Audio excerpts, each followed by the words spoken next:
à ta place. Et il arrivera que celui qui échappera à l'épée de Hazaël, Jéhu le fera mourir. Et celui qui échappera à l'épée de Jéhu, Élisée le fera mourir. Mais je laisserai en Israël 7000 hommes, tous ceux qui n'ont point fléchi les genoux devant Baal et dont la bouche ne l'a point baisé. Élie partit de là, et il trouva Élisée, fils de Shaphat, qui labourait. Il avait devant lui 12 paires de bœufs, et il était avec la 12e.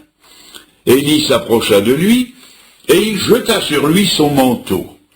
Élisée quitta ses bœufs, courut après Élie, et dit, « Laisse-moi embrasser mon père et ma mère, et je te suivrai. » Élie lui répondit, « Va et reviens, car pense à ce que je t'ai fait. » Après s'être éloigné d'Élie, il revint prendre une paire de bœufs qu'il offrit en sacrifice. Avec l'attelage des bœufs, il fit cuire leur chair et la donna à manger au peuple. Puis il se leva, suivit Élie et fut à son service.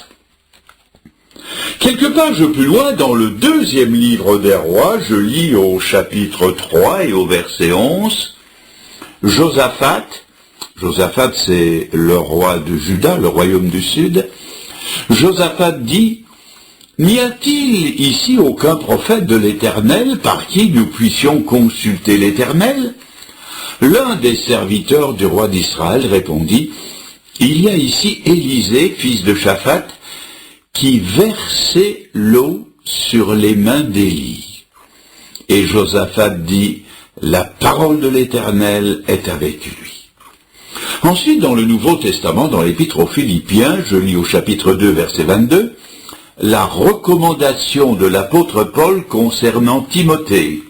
« Vous savez qu'il a été mis à l'épreuve en se consacrant au service de l'Évangile avec moi comme un enfant avec son père. »